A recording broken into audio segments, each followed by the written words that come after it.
욥기서 28장 마지막 절 28절 말씀입니다.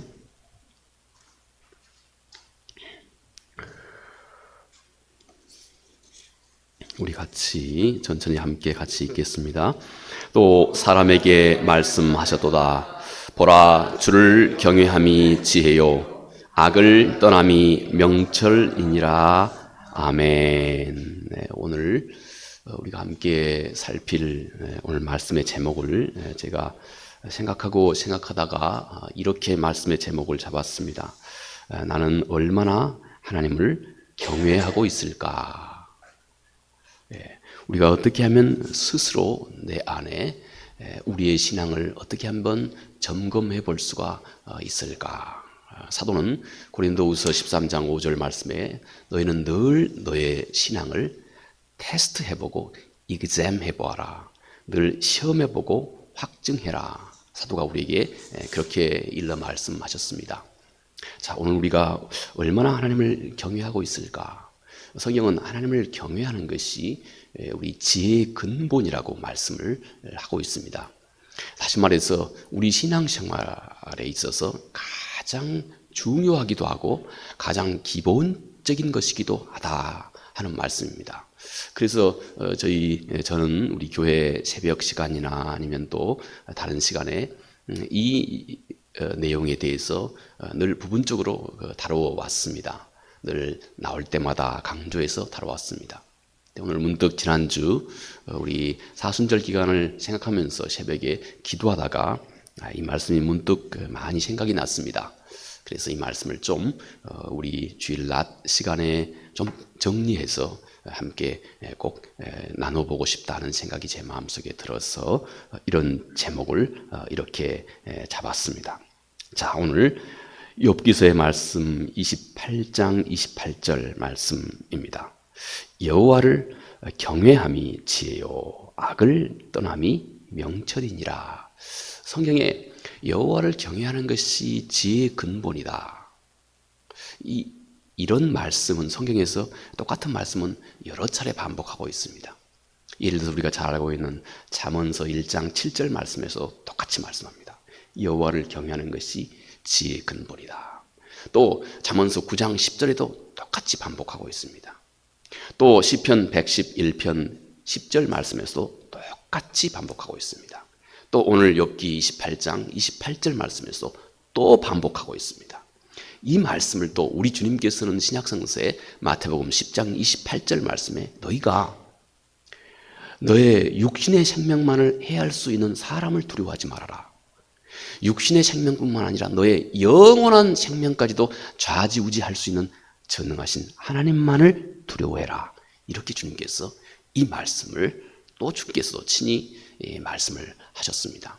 자, 이 말씀의 의미가 무엇인지 우리 함께 오늘은 제한된 시간이지만 좀 깊이 있게 다루어 볼 것입니다. 자, 여호와를 두려워할 줄 아는 것이 지혜다. 오늘 욥기 말씀의 내용에 말이죠. 여호와를 두려워할 줄 아는 것이 지혜다. 그리고 욥은 말하기를 내가 악에서 떠난 것, 악에서 돌아선 것이, 이 부분의 영어 성서는 이 우리말로는 명철이다 이렇게 번역되어 있는데 영어 성서는 understanding 이렇게 번역합니다. 다시 말해서 내가 여호와를 두려워할 줄 아는 것이 너에게 있어서 지혜의 시작이다. 이 세상을 살아가는 데 있어서 꼭 필요한 그 지혜의 출발이 된다는 것입니다. 그리고 너가 이제 악에서 돌아서는 것이 여호와를 경외하는 것이 지혜의 출발이라고 하는 사실을 너가 understand, 이해했다고 하는 그 증거다. 이해했다고 하는 그 증거다 하는 이 말씀입니다.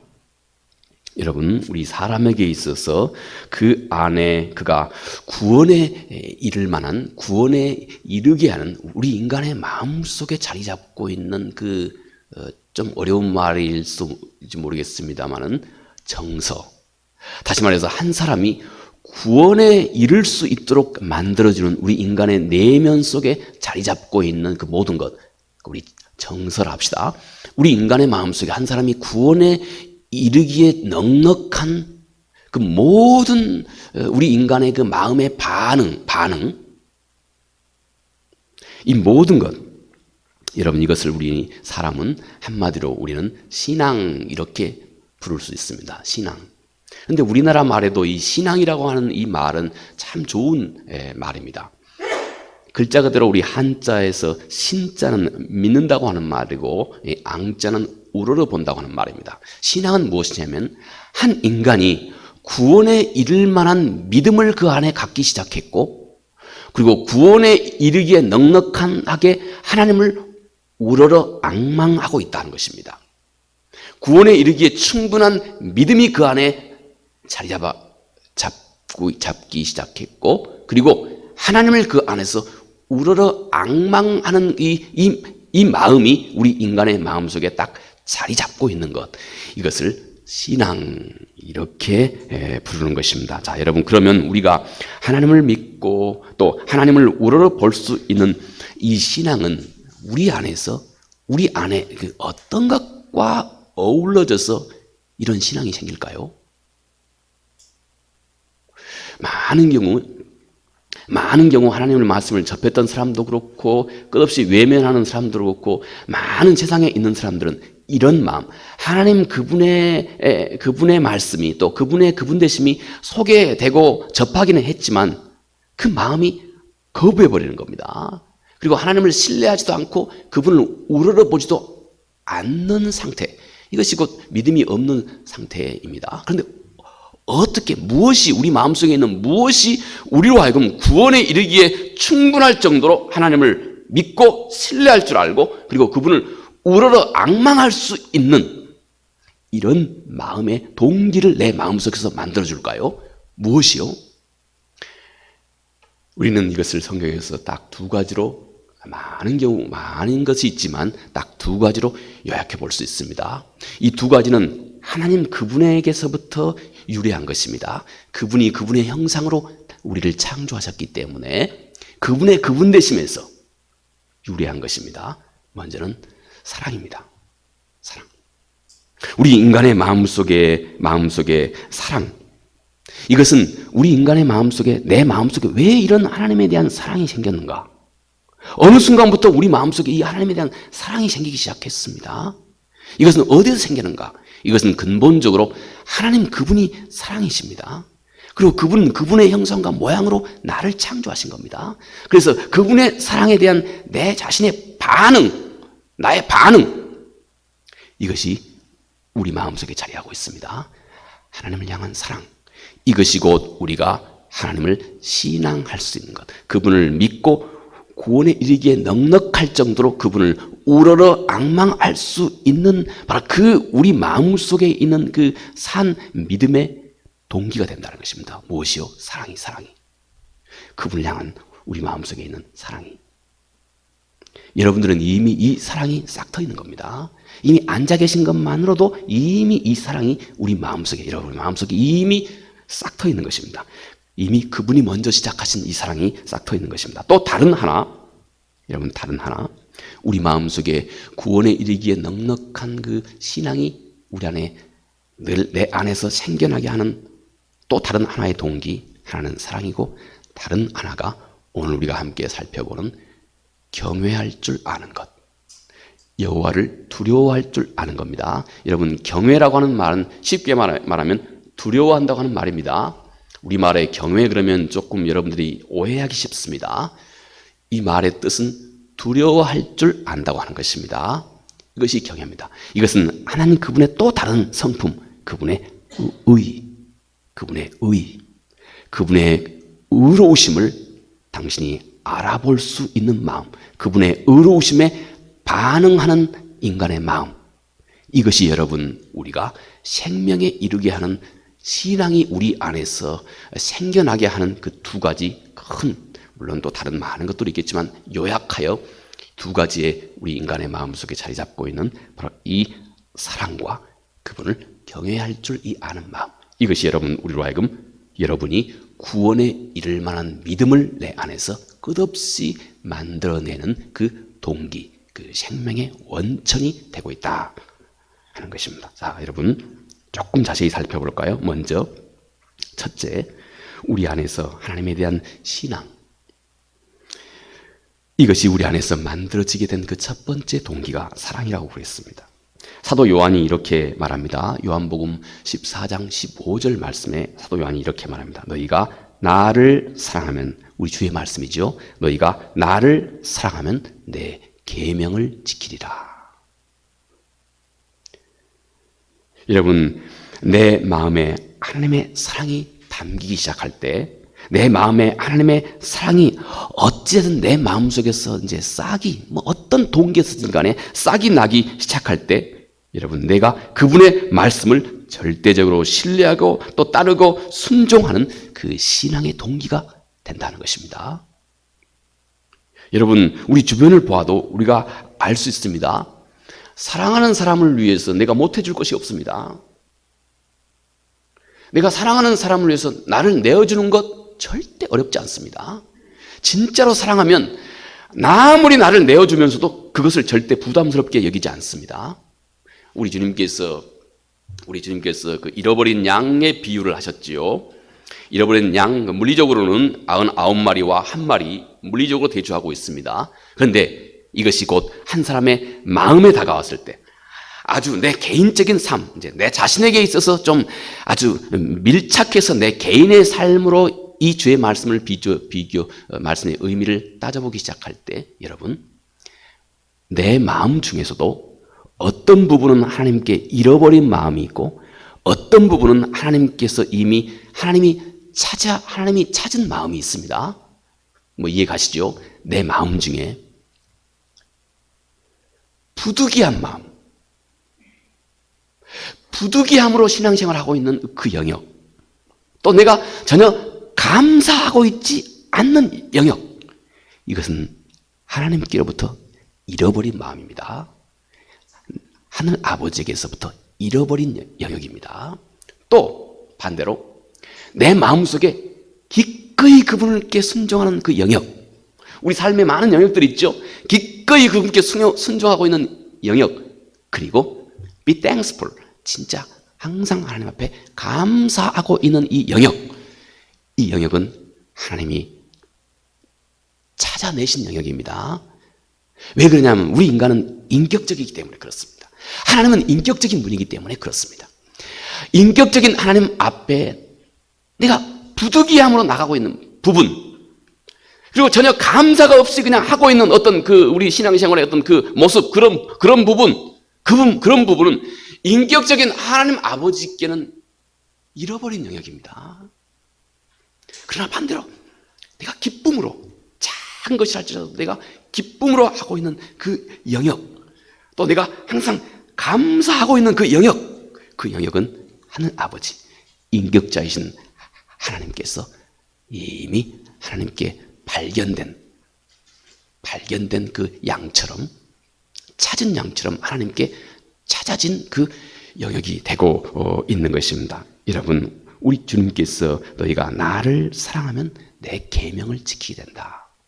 우리가 하나님을 사랑하게 되면, 내가 누군가를 사랑하게 되면 나는 그거 절대 부득이함으로 하지 않습니다.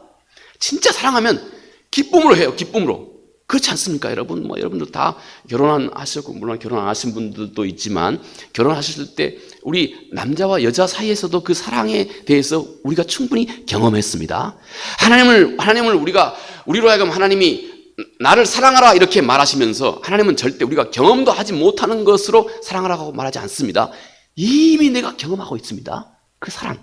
이 세상 속에서도 이미 경험하고 있는 바로 그 사랑. 여러분, 그 사랑은 나를 기꺼이 내어줍니다. 많은 것을 그분께 다 헌신하고 희생하면서도 전혀 주저하지도 않습니다. 그분 앞에 나를 부인하고 나를 내려놓는 것, 이거 진짜 쉽습니다. 아무리 그분께 헌신하고도 이것을 아깝다 하지 않습니다. 그리고 그분의 그분 되심에 대해서 내가 전혀 의심하지도 않습니다. 모든 것을 기꺼이 기쁨으로 내어주고, 기쁨으로 끝까지 신뢰해주고, 여러분, 이것이 곧 사랑이 우리 안에 자리 잡고 있는 그 이유입니다. 그리고 사랑의 힘이기도 합니다. 절대적으로 신뢰하고 하나님을 절대적으로 우러러 앙망할 수 있는 그 신앙, 이것을 기쁨으로 할 수 있게 해주는 것, 이것이 여러분 사랑. 이렇게 우리 사람의 마음 속에서 하나님을 향한 사랑은 결국 우리가 하나님의 뜻을 따르고 존중하고 순종하는 이 일을 내가 행할 수 있는 내 안에서부터 아주 강하게 흘러나오는 구원에 이르기에 넉넉한 이 신앙의 동기가 되고 있다 하는 것입니다. 사랑이 말입니다. 자, 그런데 말입니다. 우리 인간의 마음은 그렇게 녹록지가 않습니다. 단순하지가 않습니다. 내가 마구 우리 사람의 마음을 이렇게 진단해서 죄송합니다. 여러분의 마음을 이렇게 좀 넓은 광의적인 차원에서 이렇게 마구 진단해서 죄송합니다만은 우리 성서가 보는 관점에서 최소한 그렇습니다. 겸손한 마음으로 보면 충분히 다 동의하실 수 있으리라고 생각합니다.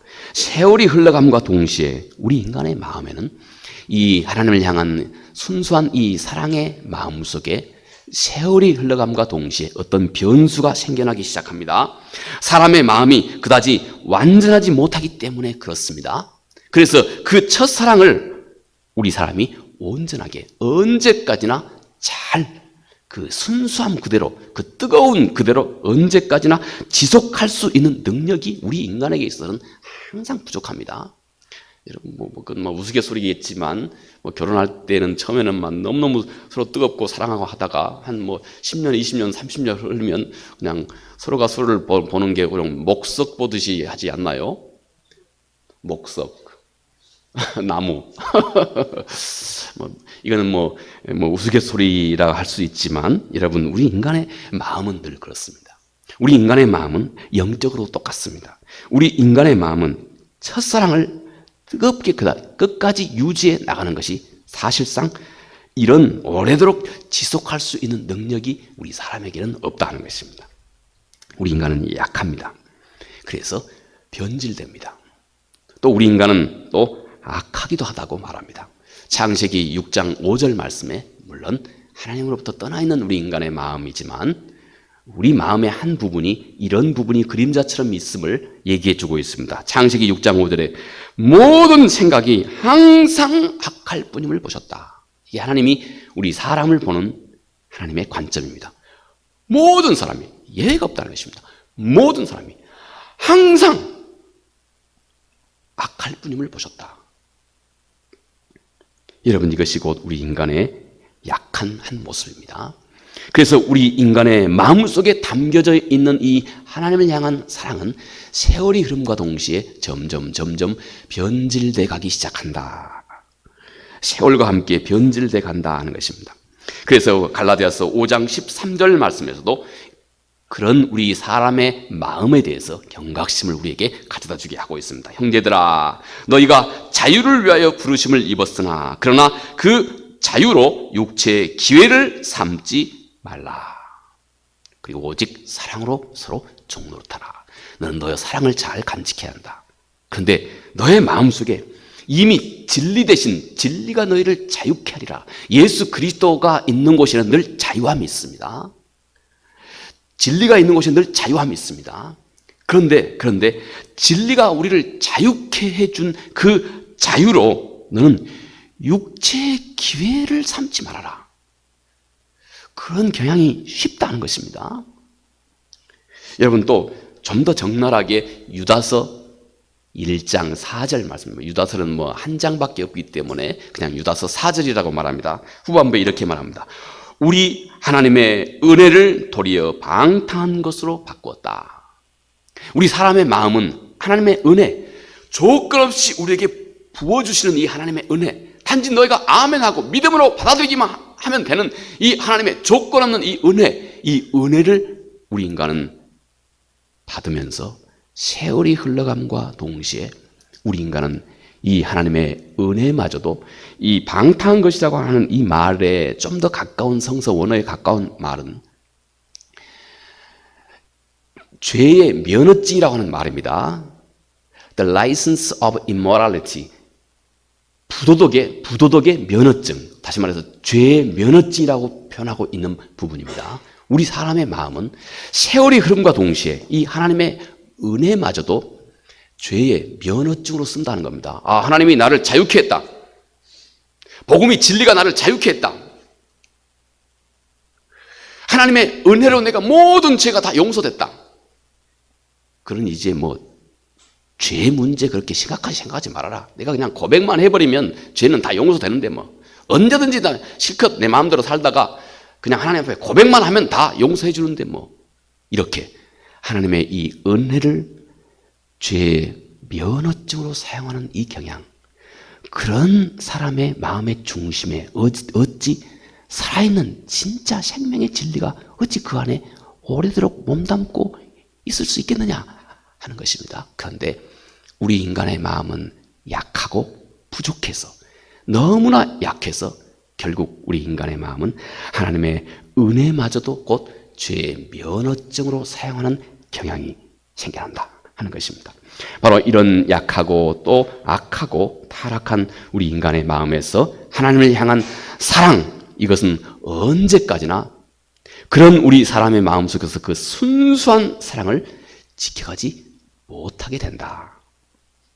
사람의 마음은 쉽게 변질되어서 결국 그 사랑이 주는 습관마저도 우리 인간의 마음은 세월이 흐름과 동시에 점점 남용하고 자유함으로 이것을 죄를 덮는 도구로 사용하고 하나님의 은혜마저도 오히려 죄를 정당화하고 가볍게 여길 수 있는 면허증으로 사용하는 것이 우리 인간의 마음이다 하는 것입니다. 여러분, 그래서 성경은 우리가 언제까지나 변함없이 하나님을 신뢰하고 또 우러러 볼 수 있는 그 길, 다시 말해서 참 신앙을 우리 안에 지키기 위해서, 참 신앙을 위해서 우리 인간에게 주신 하나님의 은혜, 이 한량없는 사랑, 여기에 또 한 가지를 덧붙이고 있다고 하는 사실입니다. 여러분, 이것이 바로 오늘 우리가 함께 다루고 있는 여호와를 두려워할 줄 아는 마음입니다. 여호와를 경외하는 마음, 바로 이것입니다. 그래서 성경은 이것을 지혜의 근본이라고, 출발이라고, 시작이라고 이렇게 말씀을 하고 있는 것입니다. 여러분, 겉으로 보아서 하나님을 두려워한다, 경외한다 하는 것은 사랑과 영 다른 것처럼 보입니다. 그런데 신비하게도 절대 그렇지가 않습니다. 목사님, 하나님은 사랑이신데 사랑으로 충분하지 무슨 하나님을 두려워하는 것 얘기합니까? 또 실제 그 요한 1서에도 그런 말씀이 있습니다. 물론 맥락의 차이에 따라 다르죠. 여러분, 그래서 우리가 하나님을 두려워한다고 하는 것에 대해서 상당한 어떤 부정적인 이런 선입견을 가질 수가 있습니다. 그런데 성경은 실제로 하나님을 두려워할 줄 아는 것과 하나님을 사랑하는 것, 이 둘은 항상 같이 있는 것입니다. 함께 있는 것입니다. 신기하죠? 함께 있는 것입니다. 참다운 신앙 세계에서 이 사랑과 경외, 하나님에 대한 사랑과 하나님을 두려워할 줄 아는 것은 항상 동시에 함께 있습니다. 여러분, 우리가 시편 말씀, 우리 장로님께서 인도하시는 우리 시편 말씀을 읽다가 제가 문득 이 부분에 대해서 아주 특별하게 또 필이 꽂혔습니다. 시편 2편 11절 말씀. 여러분, 시편 2편 11절에 이렇게 말합니다. 여호와를 경외함으로 섬기고 떨며 즐거워할지어다. 여호와를 경외, 여호와를 두려워할 줄 아는 사람은 그 안에 무한한 아주 신비로운 기쁨이, 즐거움이 그 안에 함께 있는 것입니다. 그래서 여호와를 경외한다고 하는 것과 여호와를 사랑한다고 하는 것은 별개의 것이 아닙니다. 실은 같은 뿌리를 갖고 있는 것입니다. 또 시편 2편 11절뿐만 아니라 이사야 선지자도 이렇게 말합니다. 이사야 11장 3절 말씀에 그가 여호와를 경외함으로 즐거움을 삼을 것이며, 여호와를 진짜로 두려워할 줄 아는 자는 그 안에 하나님이 주신 신비로운 기쁨과 즐거움이 그 안에 함께 자리하고 있는 것입니다. 다시 말해서 하나님을 향한 사랑과 하나님에 대한, 하나님을 두려워할 줄 아는 것은 별개의 것이 아니고 실은 항상 같이 있는 것입니다. 그러나 우리는 이해하기 쉽게 성서가 일러준 대로 우리를 구분지어서 우리가 함께 다루고 있는 것입니다. 그러나 이 둘은 그 뿌리는 항상 함께 같이 있는 것입니다. 여러분, 여호와를 두려워하는 자는 그 안에 하나는 기쁨이 있는 어떤 그 두려움입니다. 또 여호와를 즐거워하는 자, 사랑하는 자, 그 안에는 또 동시에 여호와를 아주 경외할 줄 아는 마음이 그 안에 같이 있는 겁니다. 방종으로, 타락으로, 남용으로 갈 수 있는 그 어떤 여지도 실은 성경이 우리에게 허락해 주고 있지 않는 것입니다. 왜냐하면 그 안에 기쁨과 그리고 경외, 이 둘은 형언할 수 없이 우리 성도의 마음속에 하나로 자리하고 있는 것입니다. 자, 이제 여기 귀한 진리가 있습니다. 한 사람의 마음에 하나님을 정말로 사랑할 때나 또 한 사람의 마음속에 정말로 하나님을 두려워할 줄 알게 될 때 그는 구원에 이르기에 충분할 정도로 하나님을 신뢰하고 하나님을 우러러볼 수 있는 참 신앙이 그 안에서 결코 흔들림 없이 변질됨도 없이 그 안에 늘 생명력 있게 역동적으로 살아 숨쉬게 된다 하는 것입니다. 자, 그런데 오늘 우리가 이제 강조해서 살펴보고 있는 것, 하나님을 정말로 내가 두려워할 줄 알게 될 때, 여러분, 그는 그에게 다가오는 수없이 많은 영적인 타락에서, 변질에서 그의 마음과 삶을 지킬 수 있게 된다 하는 이 사실입니다.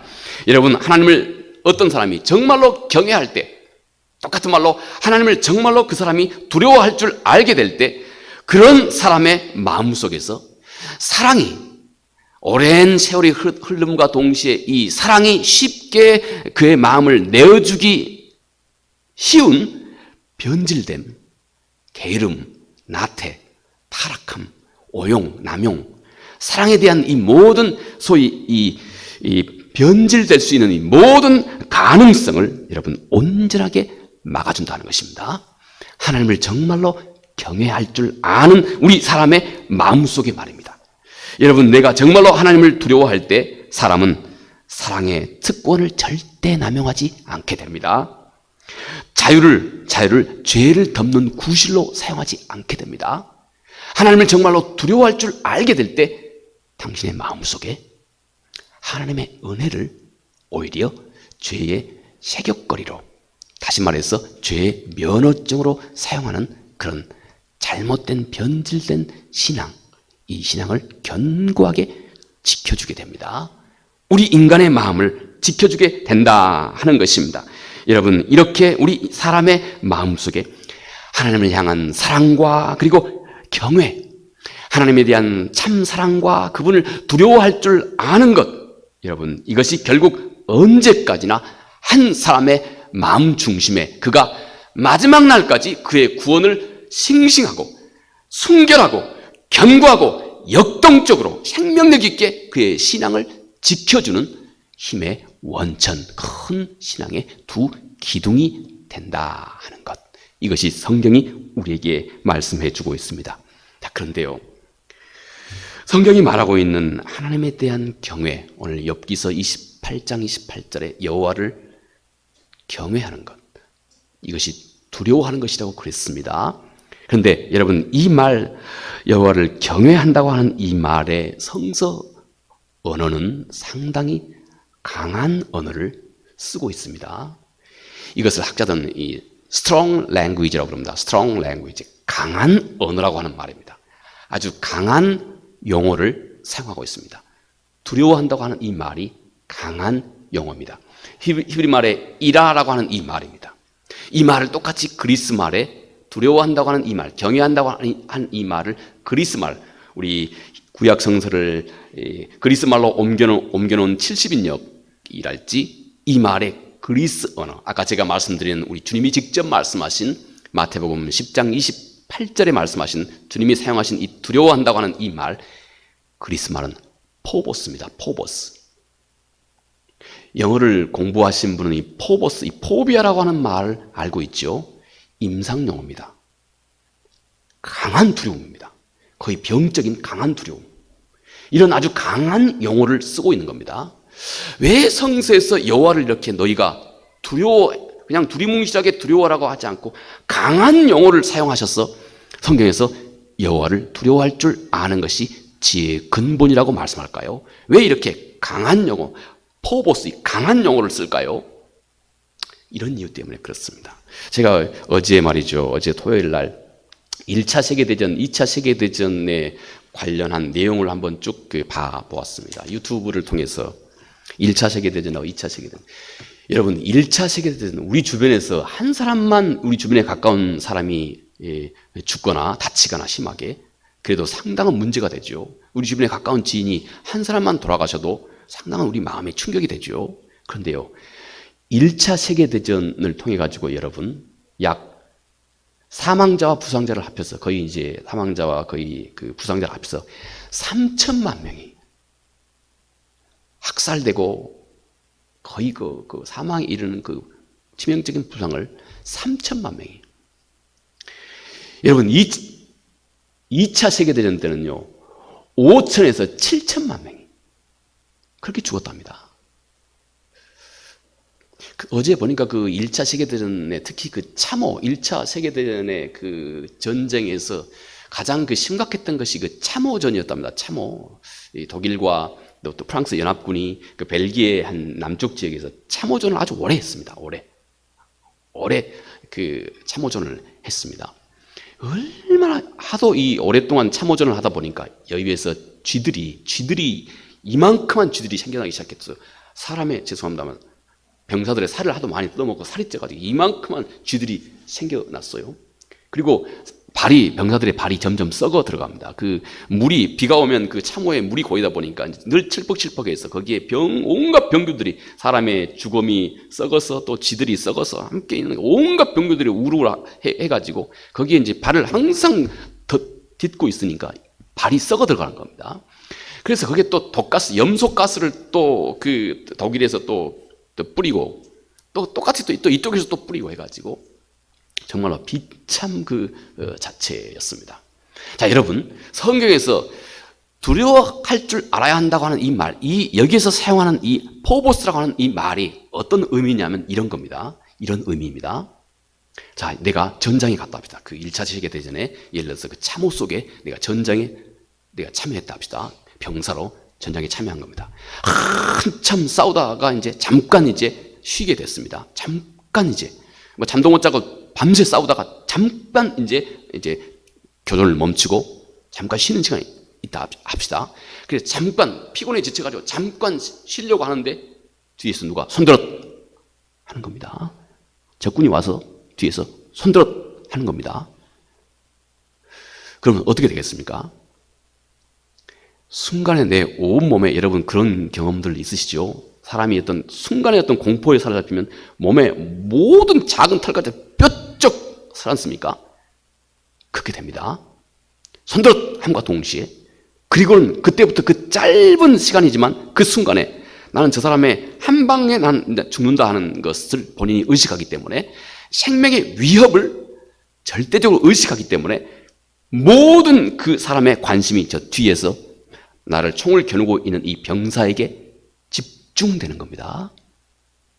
내 모든 관심은 이 병사에게 완전히 집중되는 겁니다. 그래서 이 병사가 찰칵하고 무슨 작은 소리만 나도 즉각 어떻게 몸을 피하든지 마지막까지 어떻게 해서라도 즉각 반응할 준비를 완벽하게 갖추는 바로 그 상태. 성경에서 왜 이렇게 여호와를 경외할 줄 아는 것이 지혜의 근본이라고 하는 이 말에 경외라고 하는 말을 이렇게 강한 용어, 포보스라고 하는 이 강한 용어로 사용하고 있느냐? 당신이 하나님을 정말 두려워할 때 당신에게 딱 이런 상태가 당신에게 생겨난다는 것입니다. 그분께 집중하기 시작한다는 것입니다. 진짜로 그분께. 진짜로 당신이 여호와를 경외하게 되면 그때부터 진짜 신앙이 됩니다. 진짜 신앙이 됩니다. 진짜 그리스도인이 됩니다. 그리고 이분의 그 어떤 행동에 대해서 즉각 내가 반응할 수 있는 준비를 내가 다 갖추게 됩니다. 진짜로 두려움, 진짜 위협을 내가 느끼고 있어야. 그래서 여러분, 성경이 바로 여호와를 경외한다고 하는 이 말에 아주 강한 용어를 사용하고 있는 바로 그 이유인 것입니다. 자, 그러면 마지막, 성경은 왜 이렇게 하나님을 경외하는 것, 우리가 왜 이렇게 하나님을 경외할 줄 알아야 한다고 말씀할까요? 반복해서, 그것도 구약 성서에서 말이죠, 잠언서, 시편, 욥기, 또 신약 성서에서 예수 그리스도조차도 너가 여호와를 경외하는 것이 지혜의 출발이라고, 영원한 삶의 출발이 된다고, 근본이 된다고 왜 이렇게 중요하게 말씀할까요? 먼저 우리 성도가 여기에서 얻는 놀라운 하나님의 은혜 때문에 그렇습니다. 자, 먼저 첫째, 하나님을 정말로 당신이 두려워할 줄 알 때 우리 인간의 마음속에 하나님 외에는 아무것도 두려워하지 않을 수 있는 놀라운 능력을 갖게 됩니다.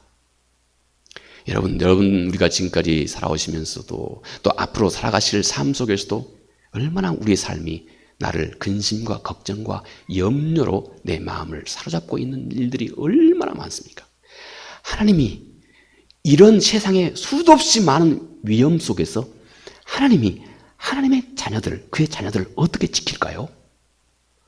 하나님이 어떻게 우리를 지킬까요? 그 수도 없이 많은 염려와 불안과 위험과 근심과 걱정, 어떻게 하나님이 그의 자녀를 지킬까요?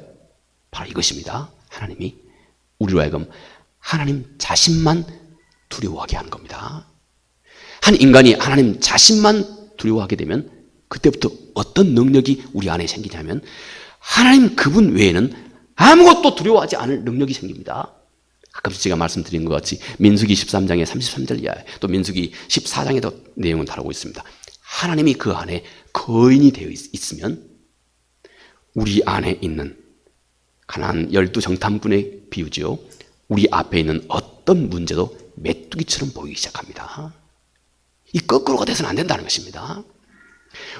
우리 안에 거꾸로 돼서는 안 된다는 것입니다. 이렇게 여러분, 하나님께서 하나님의 자녀들을 수없이 많은 이 세상의 근심과 두려움과 염려와 또 하물며 유혹과 속임과 이기심과 우리의 신앙을 해치는 수없이 많은 문제 속에서 여러분, 하나님께서 그의 자녀를 지키는 하나님 그분의 은혜가 역설적으로 하나님 그분만을 두려워하게 하는 것입니다. 하나님 그분을 두려워하게 될 때 우리 인간은 역으로 하나님 외에 아무것도 두려워하지 않을 수 있는 든든하고 안정된 신앙을 우리 하나님의 자녀들이 가질 수 있게 된다 하는 것입니다. 자, 그러면 이제 우리가 이렇게 질문할 수 있습니다. 내가 얼마나 하나님을 경외하고 있을까요? 이제 우리가 꼭 점검해 보아야 할 일이죠. 내가 얼마나 하나님을 경외하고 있을까요? 이렇게 살펴보면 됩니다.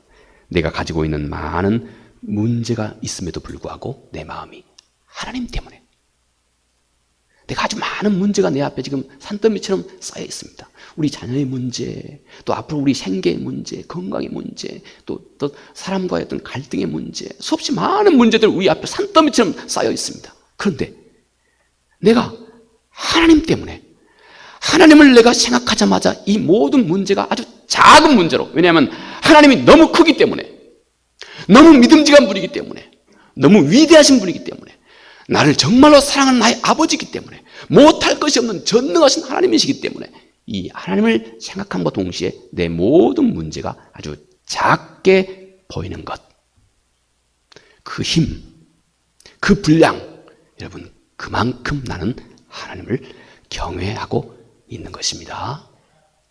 우리가 꼭 곰곰이 자신의 삶을 꼭 때때로 체크 돌아봐야 합니다. 왜냐하면 저 자신도 늘 내가 문제가 있어 저 자신도 모르게 막 근심 걱정에 빠져 있을 때 저는 항상 이 말씀으로 다시 돌아옵니다. 아, 그렇지.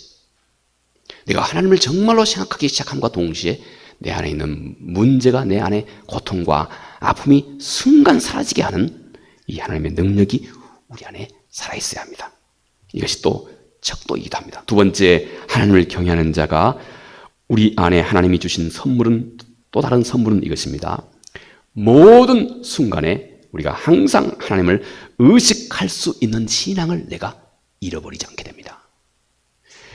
내가 내 뒤에서 총을 겨누고 있는 이 병사가 진짜 두렵기 때문에 거꾸로 역설적으로 내가 진짜로 두려워하면 역설적으로 우리 마음속에 두려워하고 있는 이 대상에 대해서 내 모든 관심을 집중합니다. 내 모든 의식이 살아있습니다. 내가 정말로 누군가를 사랑하게 되면 나는 항상 그 사람에 대해서 생각하게 되고, 동시에 내가 누군가를 진짜 두려워하게 되면 나는 늘 내 마음속에 그 사람에 대해서 생각이 떠나지 않습니다. 근데 이 두려움을 통해서 내가 하나님을 두려워할 줄 알게 되면 거꾸로 성경이 우리에게 주신 은혜는 이것입니다. 긍정적인 데 초점이 있습니다. 내가 항상 하나님 그분에 대한 의식을 내 마음속에 가질 수 있게 된다는 것입니다. 내가 항상 하나님을 두려워할 줄 알게 될 때, 내가 어떤 자리에 있다 할지라도, 당신이 어떤 자리에 있다 할지라도, 아무리 혼자만 있는 자리에서도, 아무리 사람들이 많이 빡빡이 있는 분주한 그런 환경 속에서도, 어떤 환경 속에서도 내가 항상 하나님을 의식할 수 있는 능력을 갖게 된다. 여러분, 이것이 곧 하나님을 정말로 경외하는 자에게 하나님이 주신 선물입니다.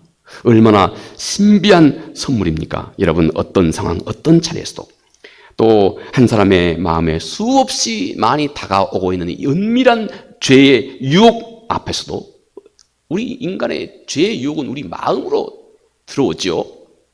아무도 모릅니다. 자기밖에 모릅니다. 은밀하게 다가오는 그 자리에서도 내가 항상 하나님을 의식할 수 있는 이 놀라우신 선물, 이 선물을 하나님께서 하나님을 경외할 줄 아는 자에게 주시는 하나님의 선물이라는 것입니다. 자, 질문. 내가 얼마나 하나님을 경외하고 있을까요? 우린 이렇게 자신을 살펴보면 됩니다.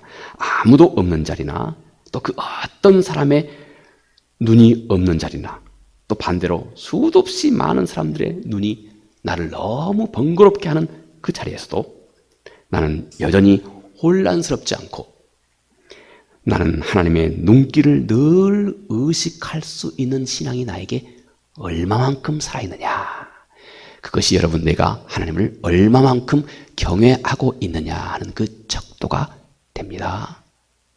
우리 인간의 마음은 인격적이라서 이렇게 인격적으로밖에 측량할 수가 없습니다.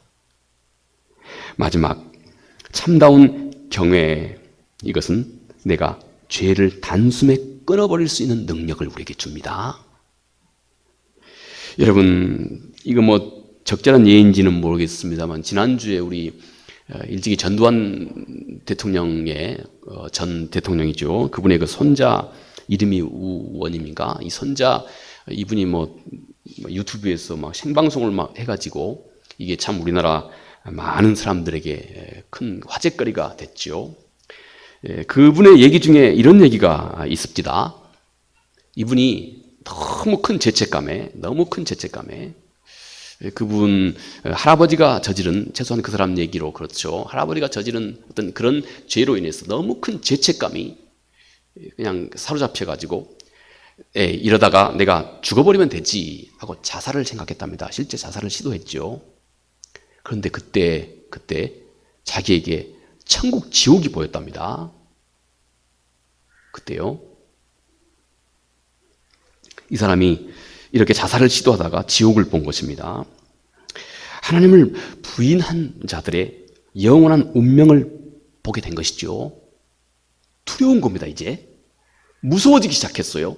두려워지기 시작했어요. 그래서 이 사람이 완전히 이제 이 유튜브 이 채널을 통해서 자기 모든 죄를 이실직고를 하게 됐답니다. 다 고백하지 않으면 안 될 정도로 이렇게 두려워서 말이죠. 그래서 자기 과거의 죄를 다 회개하고, 물론 지금도 절대 온전치가 않죠. 약간 상당히 문제가 많이 있죠. 일단 그분 얘기로는 그렇습니다.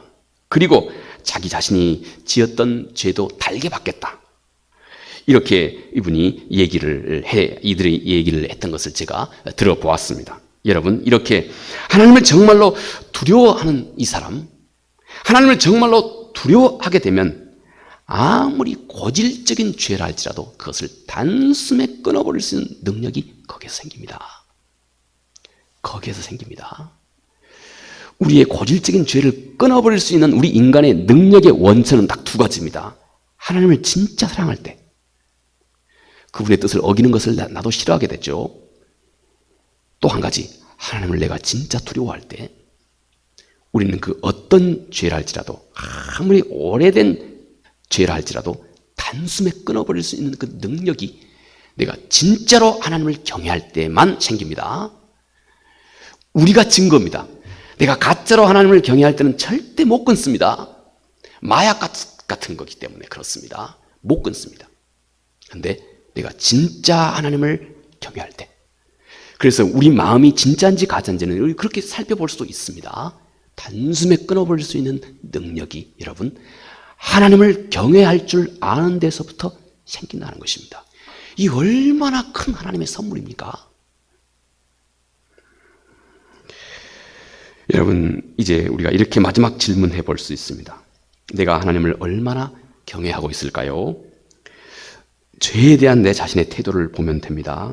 하나님 때문에 단숨에 아주 오랫동안 늘 내 삶 속에 익숙해 있는 이것마저도 하나님 그분 때문에 단숨에 끊어버릴 수 있는 능력을 내 안에서 경험하고 있습니까?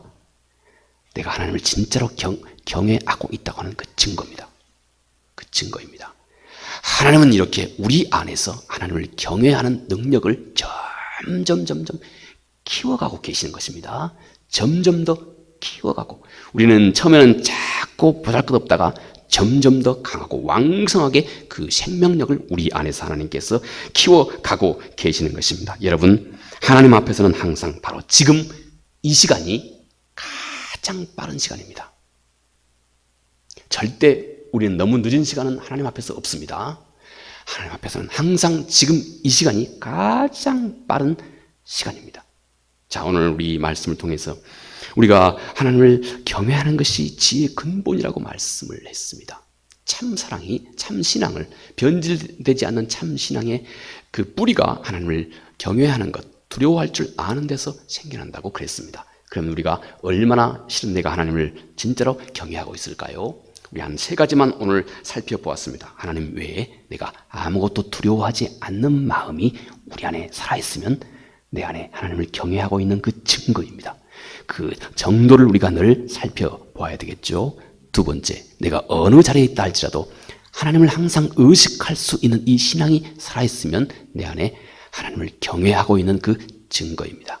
세 번째, 내가 아무리 오래된 고질적인 죄를 할지라도 하나님 그분 때문에 단숨에 끊어버릴 수 있는, 물론 완벽한 사람은 없습니다.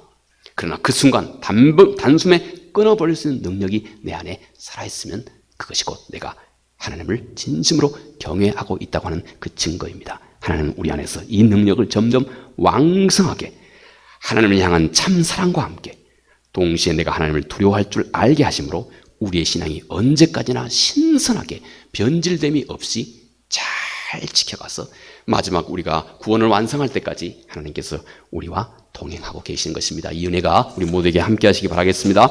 은혜로우신 아버지 하나님 고맙고 감사합니다. 여호와를 경외하는 것이 지혜의 근본이라 성경은 반복하여서 우리에게 일러주고 있습니다. 이것이 얼마나 중요한지 바로 그것이 곧 근본이라고, 시작점이라고 그렇게 말씀하고 있습니다. 주님, 우리가 오늘은 여호와를 내가 얼마나 경외하고 있는지, 우리가 측량할 수 없는 것을 주님 인격적인 안목에서 우리가 함께 측량해 볼 수 있는 아버지 우리의 노력, 우리 모두가 마음에 두고 깊이 자신을 돌아보며 더욱더 하나님을 향한 사랑과 경외가 더욱 왕성해질 수 있도록 은혜를 베풀어 주시옵소서. 예수님 거룩하신 이름으로 기도합니다. 아멘.